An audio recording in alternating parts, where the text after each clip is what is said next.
সেই শাসনের ধারাবাহিকতায় আপনাদেরকেও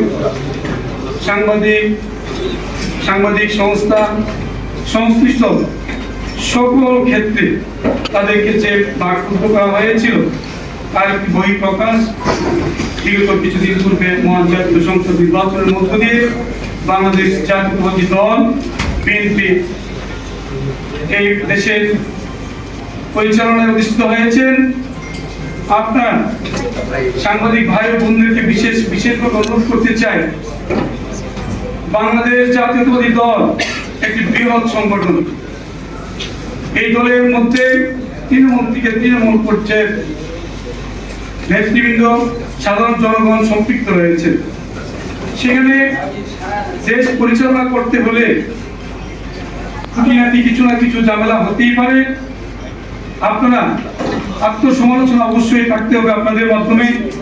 আপনাদেরকে অনুরোধ করব, আপনারা যথাযথভাবে সমালোচনা করবেন, কিন্তু খেয়াল রাখতে হবে বাংলাদেশ জাতীয়তাবাদী দলের চেয়ারম্যান, বর্তমান গণপ্রজাতন্ত্রী বাংলাদেশ সরকারের মাননীয় প্রধানমন্ত্রী মহোদয় জনাব তারেক রহমান সাহেব যে নির্দেশনা দিয়েছেন, আমরা সোচ্চার, সব দিক থেকে আমরা সোচ্চার রয়েছি।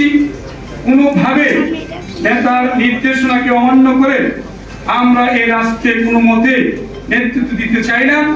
আমরা চাই এই দেশটিকে বিগত ফ্যাসিস্ট সরকারের হাত থেকে যেভাবে বিগত গোটা আন্দোলনকে কেন্দ্র করে সকলের সহযোগিতায় এই দেশটি একটি নতুন উজ্জীবিত হয়েছে, সেই ধারাবাহিকতা রক্ষা করার স্বার্থে আমরা সেই কাজ করে যেতে চাই।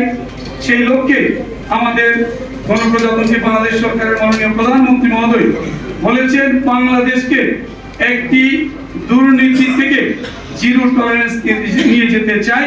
সেই লক্ষ্যে আমরা কাজ করতে চাই। প্রিয় ভাইরা, আমি আমার বক্তব্য শেষ করে দিব। আমার নেতা আজকের সভার প্রধান আকর্ষণ, প্রধান অতিথি চলে এসেছেন। আমি শুধু একটি কথা বলে আমি আমার বক্তব্য শেষ করতে চাই। বিগত দিনে যখন আমাদের নেতা চলে এসেছেন, বাংলাদেশের মাটিতে পা রাখলেন, সেখান থেকে মাটির এক মুঠো হাতে নিয়ে এই মাটিগুলো কিন্তু ধারণ করেছেন। কেন? বিগত দিনে দেশ বেগম খালেদা জিয়া যেভাবে দেশকে আঁকড়ে ধরেছিলেন, সেই ধারাবাহিকতায় মাটির টিকু উনি কিন্তু হাতে নিয়েছেন।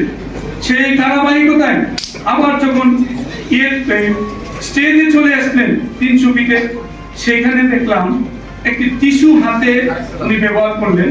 টিস্যুটা আবার নিচে না ফেলে উনি আরেকজনের হাতে দিলেন। এটা কিন্তু একটা মেসেজ। আমি আমার বর্তমান আজকের যে সভার প্রধানমন্ত্রী মহোদয়কে বলবো, ঢাকা সিটি কর্পোরেশন এর প্রশাসক হিসাবে উনি যে দায়িত্ব নিয়েছেন, এই দায়িত্বের হাত থেকে আমি বলবো, আমাদের নেতা যে মেসেজটুকু দিয়েছেন টিস্যুটা রাস্তায় না ফেলানোর জন্য, এটা কিন্তু একটা মেসেজ। এই মেসেজটুকু যাতে ওনার মাধ্যমে এই ঢাকাবাসী সহ সারা বাংলাদেশকে উপলব্ধি করতে দিতে পারেন, সেই আশাবাদ ব্যক্ত করে আমি আমার বক্তব্য শেষ করছি। আল্লাহ হাফেজ। বাংলাদেশ জিন্দাবাদ, বাংলাদেশ জাতীয়তাবাদী দল বিএনপি জিন্দাবাদ। শহীদ রাষ্ট্রপতি জিয়াউর রহমান অমর হোক, দেশ মাতা বেগম খালেদা জিয়া অমর হোক, দেশ নেত্রী নেতা